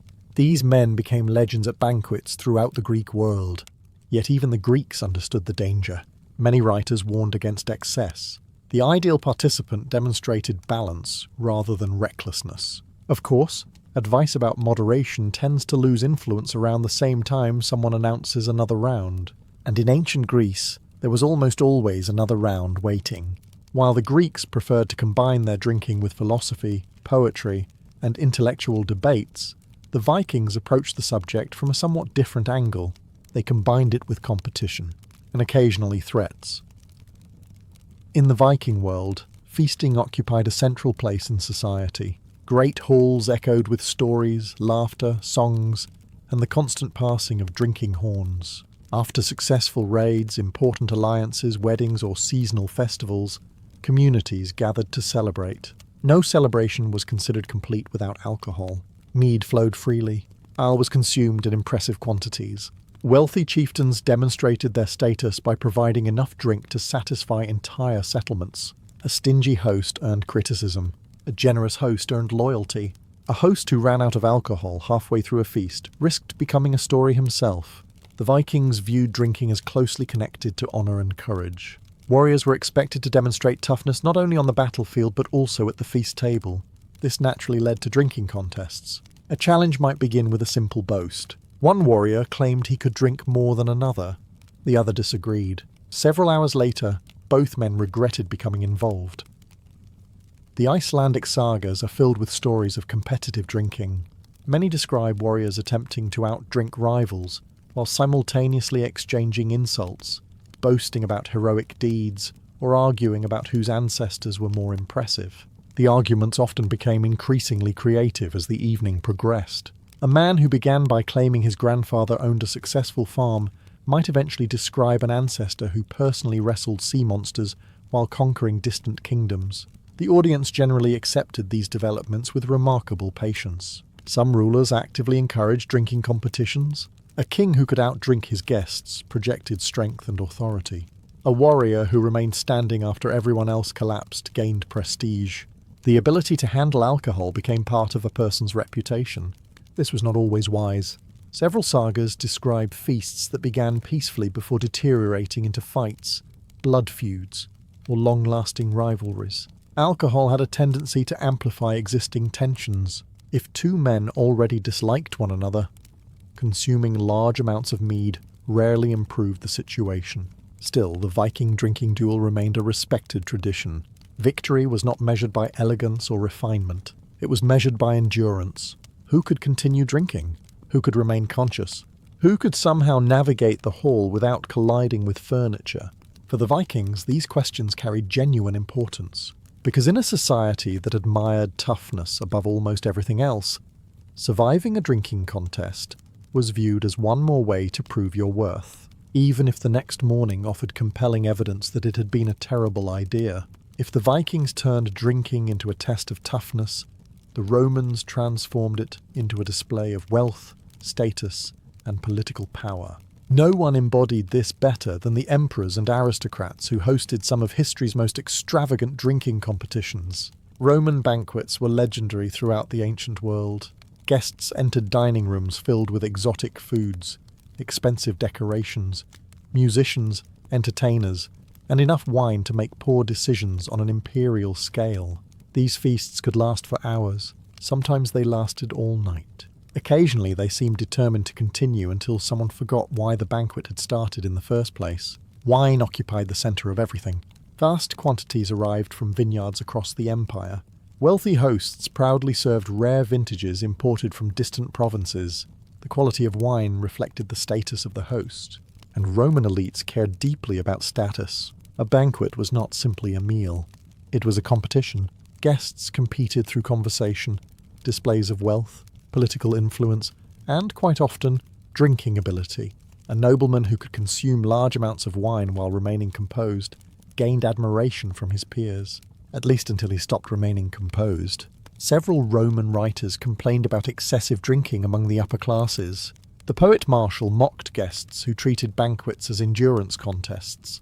Juvenal filled his writings with sarcastic observations about aristocrats whose judgment disappeared somewhere between their 6th and 10th cup. The Romans themselves were fully aware of the absurdity. That did not stop them. One famous example involved Emperor Tiberius, who reportedly admired individuals capable of astonishing feats of drinking. According to ancient accounts, a man named Lucius Piso became one of his favourites largely because he could drink extraordinary amounts of wine without collapsing. Imagine earning imperial favour because your liver was operating at historically significant levels. It was an unusual career path. Other emperors encouraged equally excessive behaviour. Under rulers such as Nero, banquets became spectacles of indulgence. Guests competed to impress one another through consumption. Drinking challenges spread through the elite circles of Roman society. The atmosphere often blurred the line between celebration and survival exercise. Yet for all their excesses, these competitions served an important social function. Alliances were formed over cups of wine.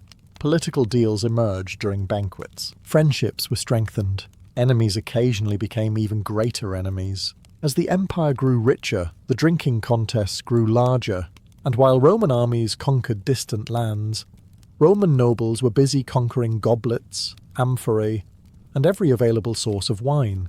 History remembers many Roman achievements. Inventing professional-level overindulgence deserves at least an honourable mention. When people imagine medieval monks, they often picture quiet men spending their days praying, copying manuscripts, and living lives of strict discipline. Much of that image is accurate. The part people tend to forget is the beer, a tremendous amount of beer. Throughout medieval Europe, monasteries became some of the continent's greatest producers of alcohol. Monks brewed beer, cultivated vineyards, and perfected techniques that influenced drinking culture for centuries. In many regions, monastery breweries produced beverages that were safer to drink than local water supplies. This created an interesting situation. The people responsible for promoting spiritual discipline also happened to be among the most skilled alcohol producers in Europe. History enjoys irony. Monastic rules varied from place to place, but many communities permitted regular consumption of beer and wine. During meals, monks often drank moderate amounts as part of daily life. Certain monasteries even maintained generous alcohol allowances. To be fair, medieval beer was often weaker than many modern varieties. To be equally fair, some monks compensated for this by drinking impressive quantities of it. Visitors frequently commented on the quality of monastic brewing. Wealthy nobles, travellers and pilgrims all appreciated the beverages produced behind monastery walls. A monastery known for excellent beer could attract both admiration and income. Not every monk approached this privilege with perfect restraint. Church records occasionally complained about excessive drinking among members of the clergy. Some abbots struggled to enforce moderation. Certain monks developed reputations for treating alcohol less as a dietary supplement and more as a personal calling. Human nature had apparently survived the vows. Feast days often presented the greatest challenges. Religious celebrations could involve large communal meals where beer and wine flowed more freely than usual. Friendly competitions sometimes emerged, especially when guests from neighbouring monasteries visited. No official rulebook encouraged drinking contests. That did not prevent them from happening. Accounts from various parts of medieval Europe describe clergy participating in lengthy feasts where drinking became a matter of pride. Nobody wanted to appear weak in front of visitors. The result was a surprisingly competitive atmosphere. Of course, most monks remained far more disciplined than the legendary drinkers found in royal courts and military camps. But their story highlights an important truth. Alcohol occupied a central place in medieval society. Whether you were a king, a knight, a merchant, a farmer, or a monk, opportunities to drink were never far away. And sometimes, behind the walls of Europe's monasteries, the men preserving sacred texts were also preserving the ancient tradition of seeing exactly how many cups they could handle before making regrettable decisions. By the early modern period, drinking competitions had moved far beyond village feasts and monastery halls. They had reached royal courts, and few royal courts developed a reputation quite like those of Poland and Lithuania. Visitors from Western Europe often left astonished by what they witnessed. Banquets among the nobility could last for entire days. Drinking was not simply expected. It was practically woven into the social fabric of aristocratic life. Foreign diplomats quickly learned an important lesson. If a Polish noble offered you a drink, refusing could be considered rude.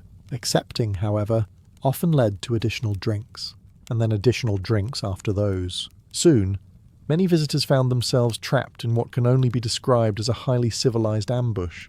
The Polish-Lithuanian Commonwealth was one of the largest and most powerful states in Europe, ruled by a wealthy nobility known as the Szlachta.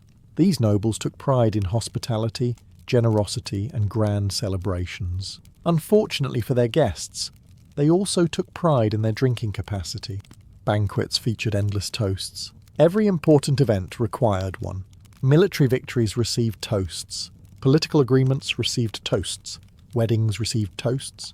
Births received toasts. Someone arriving safely after a long journey could expect several toasts before removing their coat. The custom became so famous that foreign travellers frequently wrote about it. Many described drinking rituals that seemed designed to test the physical limits of every participant. A guest might be challenged to empty an enormous cup in a single attempt. Then another. At some point, survival became the primary objective. Kings occasionally joined these festivities. Royal banquets often evolved into informal drinking competitions where nobles attempted to impress rulers through endurance and enthusiasm. Success brought admiration. Failure brought laughter.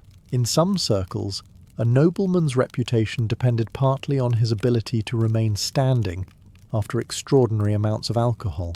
This naturally encouraged behaviour that modern medical professionals would describe using very concerned language. Yet these contests were about more than drinking. They helped build friendships and political alliances among a fiercely independent nobility. Shared cups created bonds. Deals were negotiated. Trust was established, at least until everyone forgot the details of the agreement the following morning. By the 17th century, the Commonwealth had earned a reputation across Europe for its spectacular banquets and legendary drinkers. Foreign ambassadors often arrived prepared for difficult negotiations.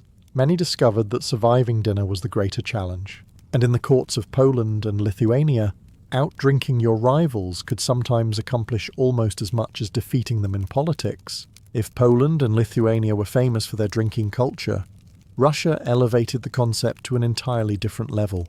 In the courts of the Russian Tsars, drinking was not merely entertainment, it was often a test. A dangerous one. Foreign diplomats arriving in Russia frequently found themselves invited to lavish banquets where alcohol flowed with remarkable generosity. At first, this seemed like a sign of hospitality. Then the drinking began, and continued some more. Many visitors quickly realized they were participating in an unofficial competition they had never agreed to enter. Russian rulers often viewed drinking as a demonstration of loyalty, strength, and camaraderie. Refusing to drink with the host could be interpreted as disrespectful. Accepting meant entering a battle that involved no weapons but produced casualties nonetheless. Among the most notorious enthusiasts was Peter the Great, standing well over 6 feet tall and possessing an enormous appetite for both food and drink. Peter became famous throughout Europe for his legendary feasts. He surrounded himself with companions who shared his enthusiasm for alcohol. This was not always good news for everyone else. Peter organised gatherings that could last for days. Participants consumed vast quantities of vodka, wine, beer, and imported spirits. Some guests attempted to keep pace with the Tsar. Most failed. Spectacularly, one of Peter's most infamous creations was a drinking society known as the All-Joking, All-Drunken Synod. Despite the absurd name, the group was very real. Members participated in elaborate feasts, drinking rituals, and celebrations that often pushed participants far beyond reasonable limits. Reasonable limits rarely received an invitation. Foreign ambassadors dreaded certain banquets because they knew what awaited them. Reports described diplomats becoming hopelessly intoxicated while their Russian hosts appeared almost unaffected. Whether the hosts were genuinely immune or simply better trained remains a matter of debate. Probably both. The challenge was not merely consuming alcohol. The challenge was remaining functional afterward. Guests were expected to continue conversations, participate in ceremonies, and maintain proper etiquette, while their judgment steadily abandoned them. This produced predictable results, embarrassing speeches, questionable decisions, and memories that fortunately became very blurry. Yet these drinking contests served political purposes. Shared drinking helped establish trust. It demonstrated commitment to relationships and alliances. A guest willing to endure the feast proved his dedication, or perhaps his inability to escape.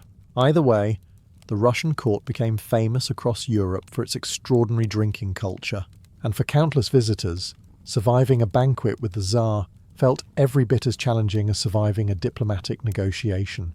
By the 19th century, drinking competitions had crossed oceans and frontiers, and nowhere did they find a more enthusiastic audience than the American Wild West.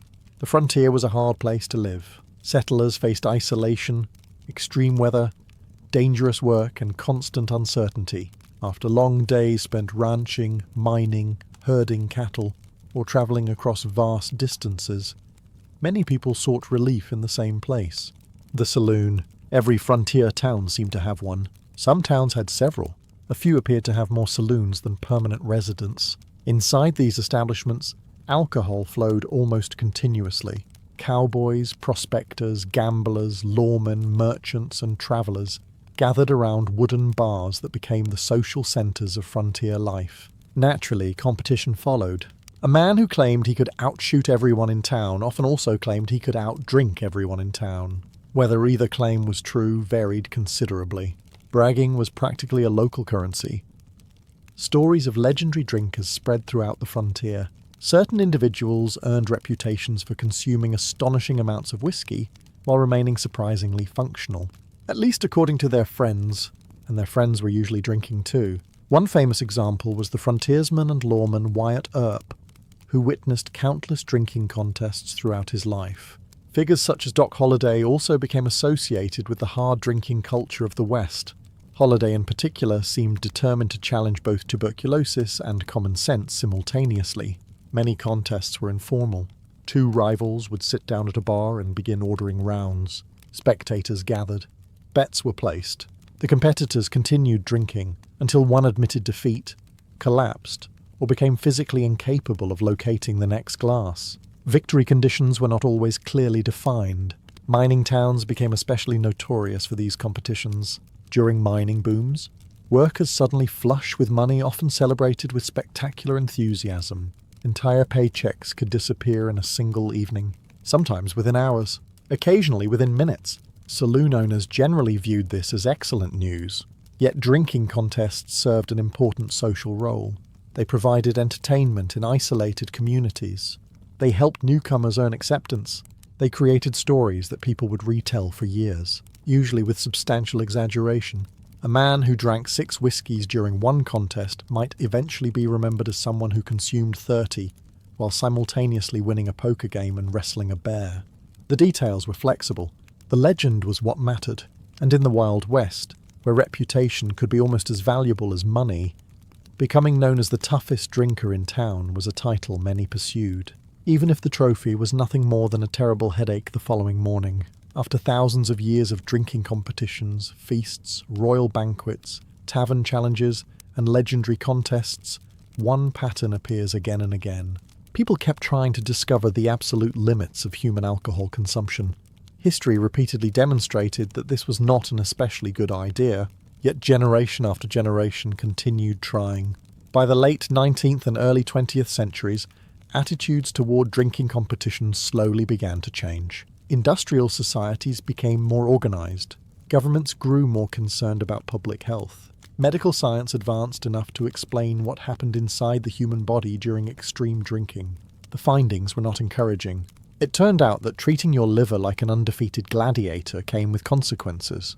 For centuries, many legendary drinkers had been celebrated as heroes of endurance. Stories praised their ability to consume astonishing quantities of alcohol while remaining conscious, coherent, and occasionally upright. What those stories often omitted were the less glamorous details. The headaches, the illnesses, the shortened lifespans, and the fact that many legendary victories ended with someone sleeping face down in a ditch. Historical records are full of famous figures whose drinking eventually damaged their careers, relationships, and health. Kings lost control of kingdoms. Generals made poor decisions. Noblemen ruined fortunes. More than a few drinking champions discovered that their greatest talent was also their greatest weakness. Even so, the fascination never completely disappeared. Humans have always admired endurance. Whether climbing mountains, running marathons, crossing oceans, or surviving impossible challenges, people are naturally drawn to individuals who push beyond ordinary limits. Drinking competitions simply represented one of history's stranger versions of that impulse. A very strange version. Today, many of the old contests have vanished, but their stories remain. Ancient Greek philosophers attempting to outdrink one another, Viking warriors competing over mead horns, Roman aristocrats emptying endless cups of wine, Russian nobles surviving the banquets of Peter the Great, cowboys testing their reputations in frontier saloons. Each belonged to a different world, yet all shared the same belief that there was honour, prestige, or glory to be found at the bottom of another cup.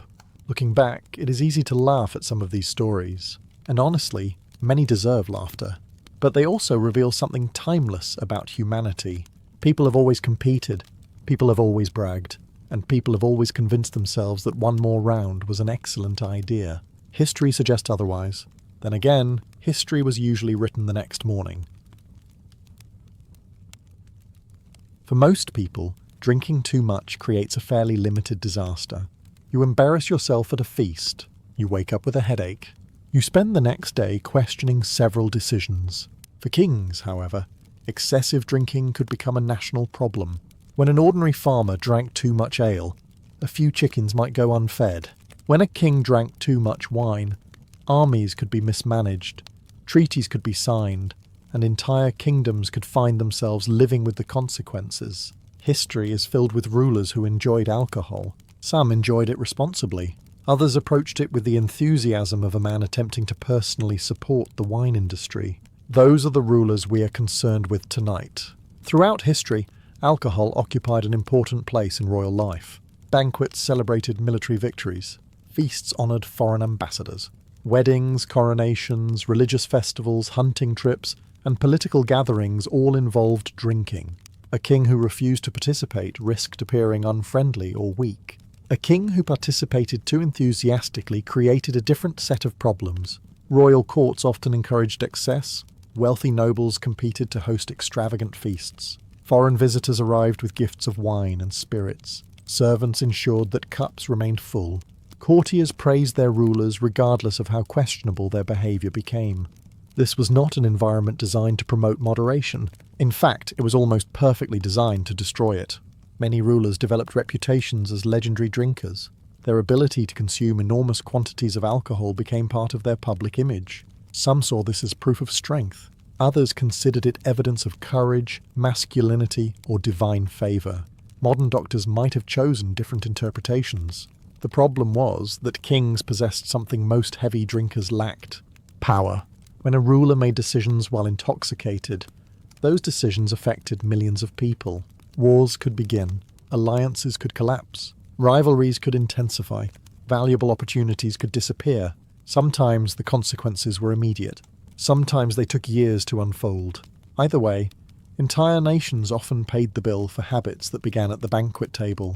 What makes these stories fascinating is that many of these rulers were talented, intelligent, and successful in other aspects of their reigns. Some expanded empires, some reformed governments, some achieved lasting fame.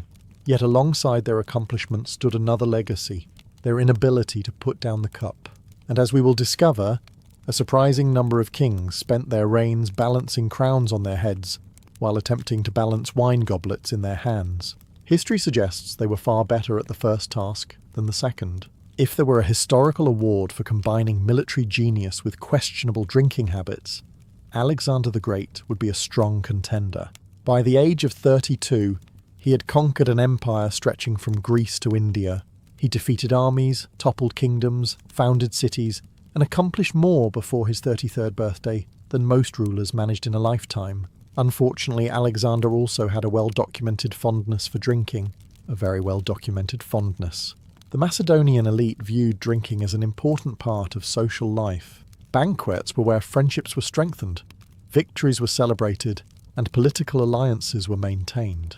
Alcohol flowed freely, especially among the king's companions. Alexander embraced this tradition enthusiastically. Ancient sources describe drinking parties that lasted deep into the night. Large quantities of wine were consumed, often without the dilution favoured by the Greeks. Macedonian drinking culture prized endurance and toughness. Being able to outdrink your companions was considered admirable, at least until someone started making decisions. Alexander's drinking occasionally produced serious consequences. One of the most famous incidents involved his trusted friend Clytus the Black. During a banquet, an argument broke out. Clytus criticised Alexander's growing adoption of Persian customs. Alexander, already intoxicated, became furious. The disagreement escalated. Insults were exchanged. Then Alexander grabbed a spear. Moments later, Clytus was dead. The king immediately regretted what he had done. Ancient accounts describe Alexander collapsing in grief, horrified by his own actions. Unfortunately, apologies become less effective once a spear has entered the conversation. Yet even this tragedy did not end Alexander's drinking. Years later, in Babylon, he attended what would become his final series of banquets. The exact details remain controversial, but most ancient accounts agree on several points. There was feasting, there was heavy drinking, and shortly afterward, Alexander became gravely ill. For nearly 2 weeks he suffered worsening symptoms before dying in June of 323 BC. His death created one of history's greatest mysteries. Was it malaria? Typhoid fever? An autoimmune illness? Poison? Historians still debate the answer. What nobody debates is that Alexander had spent years placing extraordinary strain on his body. Endless military campaigns, wounds from battle, exhaustion, and frequent drinking had taken their toll. His empire survived him only briefly before fracturing into rival kingdoms. In a cruel twist of history, the man who conquered much of the known world could not conquer his own mortality, and his final chapter began, fittingly enough, at a banquet table with another cup of wine. If Alexander the Great demonstrated how alcohol could contribute to personal tragedy, the Roman Emperor Tiberius showed how excessive drinking could become part of an entire political culture. Tiberius ruled the Roman Empire from AD 14 to AD 37. He inherited a vast and powerful state from Augustus, Rome's first emperor. Intelligent, experienced, and capable, Tiberius was by no means an incompetent ruler. He was, however, surrounded by a court that developed a rather unusual reputation. Roman historians loved gossip almost as much as modern social media, and several writers left colourful accounts of the emperor's drinking circle. Whether every detail is true remains uncertain, but the stories became legendary. One figure stood out above all others, a Roman nobleman named Lucius Piso. According to ancient accounts, Piso possessed an astonishing ability to consume wine. He reportedly spent entire days drinking while somehow remaining functional. This talent impressed Tiberius so much that Piso became one of the emperor's favoured companions. Imagine attending a job interview where your primary qualification was surviving quantities of alcohol that would frighten professional sailors. Rome occasionally worked in mysterious ways. The emperor himself enjoyed lavish banquets and drinking gatherings. These events were not simply parties. Politics happened there. Alliances were formed. Rivalries were managed. Careers were made and destroyed over dinner tables covered with wine cups. The problem was that alcohol tends to make already difficult political situations even more complicated. A careless remark made during a feast could become a serious insult. An argument could become a feud. A rumour could become a conspiracy. And Rome was already a society that produced conspiracies with remarkable efficiency. Roman elites often treated drinking as a sign of sophistication and status. Wealthy aristocrats displayed rare wines imported from across the empire. Guests competed through displays of luxury, conversation, and endurance.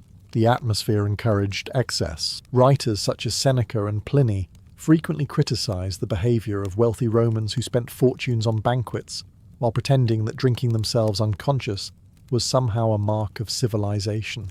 To be fair, they occasionally used fancier cups. Yet beneath the luxury lay a serious issue. When political leaders spend large portions of their time feasting and drinking, government tends to suffer. Corruption grows. Important decisions are delayed. Personal relationships begin outweighing competence. Tiberius eventually withdrew from Rome altogether, spending much of his later reign on the island of Capri. There, according to hostile sources, the emperor's court became even more decadent. Whether exaggerated or not, the stories endured.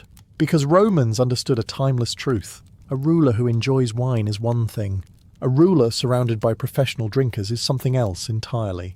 When Charlemagne died in AD 814, he left behind one of the most powerful empires Europe had seen since the fall of Rome. He also left behind descendants. History has repeatedly demonstrated that building an empire is often easier than persuading your heirs to behave responsibly. Charlemagne's grandsons inherited enormous wealth, vast territories, and enough political power to shape the future of Europe. What they did not inherit in equal measure was their grandfather's discipline. Among the most notable was Charles the Bald, ruler of West Francia, a kingdom that would eventually become France. Like many aristocrats of his era, Charles lived in a court where wine flowed constantly. Drinking was woven into noble life. Banquets accompanied political negotiations, military celebrations, religious festivals, and nearly every major event. The problem was not that nobles drank. The problem was how much they drank. Medieval chroniclers frequently complained about excessive drinking among the Frankish elite. Feasts could last for days. Noblemen competed to demonstrate generosity through endless supplies of wine and ale. Excessive consumption became a symbol of wealth and prestige. A noble who served modest amounts of wine appeared poor. A noble who served too much appeared successful. The incentives were not exactly encouraging moderation. As Charlemagne's empire fragmented, rival kings and nobles spent enormous amounts of time attending feasts, negotiating alliances, and plotting against one another. Drinking often accompanied all three activities. This was not always ideal for decision-making. Imagine trying to divide one of Europe's largest empires while surrounded by ambitious relatives, armed retainers, and enough wine to impair everyone's judgment. Predictably, things became complicated. The famous Treaty of Verdun in AD 843 eventually divided the empire among Charlemagne's grandsons, creating separate kingdoms that laid foundations for modern France and Germany. The negotiations themselves were serious. The political culture surrounding them was not always so restrained. Medieval courts often blurred the line between diplomacy and celebration. Ambassadors arrived bearing gifts of wine. Noble gatherings featured extravagant feasts. Political agreements were sealed over shared cups. Sometimes this strengthened relationships. Sometimes it strengthened hangovers. Chroniclers occasionally described rulers whose devotion to feasting distracted them from governance. Resources that might have supported armies or infrastructure disappeared into lavish celebrations designed to impress guests. Yet nobody wanted to be the king remembered for serving weak wine. As the Carolingian Empire gradually weakened, external invasions increased, internal rivalries intensified, and royal authority declined. Wine was hardly the sole cause. But it certainly wasn't helping, because while Charlemagne had spent decades building an empire, some of his successors seemed increasingly occupied with building impressive banquet tables. By the time King Edgar the Peaceful ruled England in the 10th century, drinking had become such an ordinary part of daily life that most people barely thought about it. Water was not always reliable. Ale was everywhere. Children drank it. Farmers drank it. Monks drank it. Nobles drank it. If medieval England had possessed modern office meetings, someone probably would have brought ale to those as well. The problem was that many people were drinking far more than Edgar thought was sensible. Unlike some rulers on our list, Edgar was not famous for personally drinking his kingdom into trouble. Instead, he became concerned that excessive drinking was becoming a social problem throughout England. This made him something of an unusual king. Most rulers enjoyed the feast. Edgar looked at the feast and started worrying about crowd control. According to medieval sources, drinking gatherings often became rowdy affairs. Large communal cups were passed around. Participants competed to empty them. Feasts sometimes descended into disorder as intoxication steadily increased. Apparently, the English had developed an early talent for turning just one drink into an evening-long commitment. Edgar decided something needed to be done. One famous story claims that he introduced drinking regulations designed to reduce excessive consumption. Most notably, drinking vessels were marked with pins or pegs at various levels. The idea was simple. Drinkers were expected to consume only a certain amount at a time rather than draining entire cups in one enthusiastic attempt. It was essentially an early medieval version of telling people to pace themselves. The fact that such measures were considered necessary reveals quite a lot about the drinking culture of the time. Naturally, enforcement proved challenging. People who are determined to drink heavily have historically displayed remarkable creativity when confronted with rules designed to prevent it. This pattern has remained surprisingly consistent, yet Edgar's efforts reflected a larger truth. Alcohol could create problems even when kings themselves remained relatively disciplined. Excessive drinking affected productivity, public order, and social stability. Arguments became fights. Minor disputes became major conflicts. Communities suffered when drunkenness became widespread. A king responsible for maintaining peace could not entirely ignore these consequences. Whether Edgar's reforms achieved lasting success remains debatable. Drinking remained deeply embedded in English culture, long after his reign ended. But his story stands out because it reverses the usual pattern. Rather than being a ruler whose love of alcohol became a national problem, Edgar was a ruler attempting to solve a national problem caused by everyone else's love of alcohol. And judging by the next 1,000 years of English history, it was a battle he was never truly going to win. If King Edgar spent part of his reign trying to reduce excessive drinking, the rulers of medieval Scandinavia often found themselves living in societies where drinking was deeply connected to honour, loyalty, and power. Among them was Eric the Good, King of Denmark from AD 1095 to AD 1103. Now, Eric himself was not remembered as a hopeless drunkard. In fact, medieval sources generally portray him as energetic, capable, and popular. Yet his reign offers a window into a culture where royal authority and drinking customs were so closely intertwined that separating the two would have been nearly impossible. In Scandinavia, feasts were not optional social events. They were political necessities. A king maintained loyalty through personal relationships.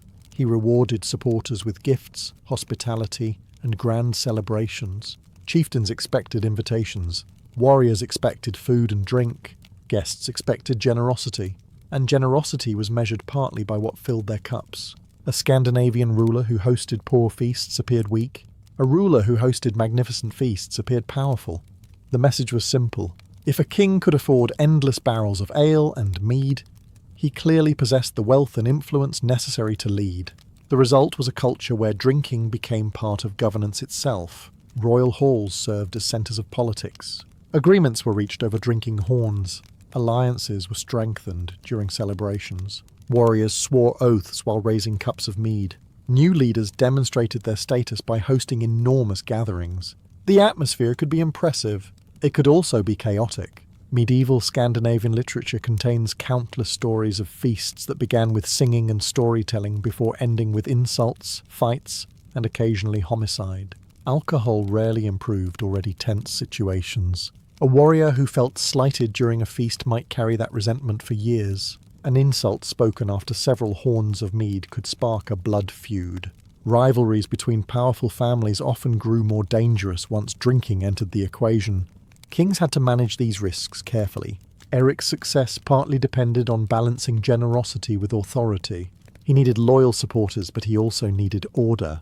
Too little hospitality weakened his position. Too much indulgence encouraged disorder. It was a delicate balance, and one many rulers struggled to maintain. The Scandinavian feast remained a symbol of royal power throughout the Middle Ages, yet it also revealed one of monarchy's oldest challenges. The very traditions that helped kings gain support could also create the conditions for conflict. Because when politics, pride, weapons, and large quantities of alcohol share the same room, history suggests the evening rarely ends exactly as planned. If previous rulers merely tolerated heavy drinking, Peter the Great of Russia seemed determined to elevate it into a branch of government. Peter ruled from 1682 to 1725 and transformed Russia into a major European power. He modernized the military, reformed the administration, built a new capital city, and dragged his country toward modernization with the subtlety of a cannonball. He was brilliant, he was energetic, and he had an extraordinary appetite for alcohol. Peter stood over 6 feet tall, unusually large for his era, and possessed a legendary capacity for drinking. Contemporary accounts describe banquets that lasted for days, with rivers of wine, beer, and vodka flowing through the imperial court. The Tsar expected his companions to keep pace. This was unfortunate for his companions. One of Peter's favourite creations was a bizarre organisation known as the All-Jesting, All-Drunken Synod, despite sounding like something invented during a particularly enthusiastic tavern conversation. It was real. Members participated in elaborate drinking ceremonies, mock religious processions, absurd costumes, and feasts that tested the limits of human endurance. The goal appeared to be having as much fun as possible while making future historians deeply uncomfortable. Foreign ambassadors dreaded invitations to Peter's banquets. Diplomatic missions often required negotiating trade agreements, military alliances, and political disputes. In Russia, they also required surviving dinner. Visitors frequently reported being pressured to drink enormous quantities of alcohol. Refusing could be interpreted as an insult. Accepting often led to consequences that became increasingly difficult to remember. Many diplomats discovered that the greatest challenge in Russia was not political negotiation. It was remaining conscious. Peter himself viewed drinking as a tool of social bonding. Shared feasts broke down barriers. They encouraged loyalty and camaraderie. The Tsar wanted energetic companions who could match his enthusiasm for life. Unfortunately, not everyone possessed Peter's constitution. Several guests reportedly became seriously ill after attempting to keep up with him. Others simply surrendered long before the evening ended. The court's drinking culture became famous throughout Europe. Yet there was a darker side. Heavy drinking contributed to health problems among the nobility and encouraged excess throughout elite society. A ruler's habits often became fashionable among those seeking favour. When the most powerful man in the country treated drinking as a competitive sport, many others followed his example. Peter achieved remarkable things during his reign. His accomplishments reshaped Russian history. But alongside shipbuilding, military reform, and modernization stood another legacy. He may have been the only ruler in Europe whose dinner invitations inspired as much fear as his armies. By the early 19th century, Europe was changing rapidly. Empires were expanding. Industry was transforming society. Science was advancing. Governments were becoming more sophisticated. And in Britain, King George IV was busy hosting some of the most extravagant parties the kingdom had ever seen. George became one of the most famous examples of a ruler whose love of excess evolved into a national embarrassment. To be fair, alcohol was only part of the problem. There was also overeating, gambling, luxury spending, and a general commitment to indulgence that would have exhausted lesser men. But alcohol remained a constant companion throughout his life. As Prince Regent and later King, George surrounded himself with lavish banquets, expensive wines, and endless celebrations. His dinners became legendary for their extravagance. Guests enjoyed enormous quantities of food, accompanied by some of the finest wines available in Europe. The bills were equally impressive. Unfortunately, British taxpayers were helping cover them. George possessed excellent taste in art, architecture, and fashion. He helped shape the style of an entire era. Yet his personal habits increasingly attracted criticism. Many of his subjects struggled with poverty and economic hardship. The king, meanwhile, appeared committed to discovering whether a human being could survive entirely on luxury. The answer turned out to be complicated. As the years passed, George's health deteriorated dramatically. Excessive eating and drinking contributed to obesity, chronic illness, and declining mobility. Contemporary observers described a ruler who became increasingly bloated and physically fragile. His waistline expanded almost as rapidly as his wine cellar. Political critics seized upon his lifestyle. Newspapers and cartoonists mocked him relentlessly.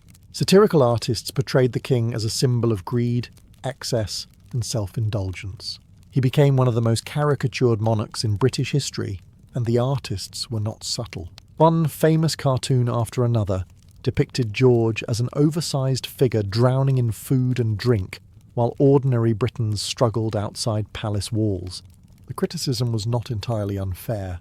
Unlike some rulers whose drinking directly influenced military campaigns or diplomatic disasters, George's problem was more symbolic. His habits damaged the monarchy's reputation. A king is supposed to embody national virtues. George increasingly embodied the dessert menu. Yet despite everything, he remained enormously influential in cultural matters. His patronage shaped architecture, fashion, and the arts for generations. His reign became a strange contradiction. A man of remarkable taste and terrible restraint. A king who loved beauty, luxury, and celebration. And a ruler whose fondness for the cup gradually became one of the defining features of his public image, whether he liked it or not. Looking across history, it is remarkable how often the same story appears. A talented ruler rises to power. The ruler enjoys drinking. The drinking becomes excessive. Everyone around him pretends everything is perfectly fine. And eventually the consequences arrive, sometimes quickly, sometimes years later. The kings in this story came from different centuries, cultures, and kingdoms. Alexander the Great marched across Asia. Tiberius ruled Rome. Medieval kings governed fragmented European realms. Peter the Great transformed Russia. George IV presided over Britain during an age of enormous change. Yet despite their differences, they shared one important characteristic. None of them truly lived in a world where anyone could tell them no. That was often the real problem. For ordinary people, excessive drinking eventually meets resistance. Friends complain. Family intervenes. Employers become concerned. Reality has a way of imposing limits. Kings existed above many of those limits. Servants refilled their cups. Courtiers laughed at their jokes. Nobles praised their behaviour, even when everyone privately understood that the situation was becoming ridiculous.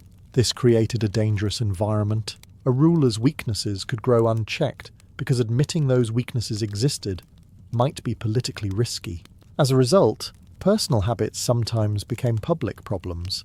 A drunken argument could spark a diplomatic crisis. A reckless decision made during a feast could alter the course of a war.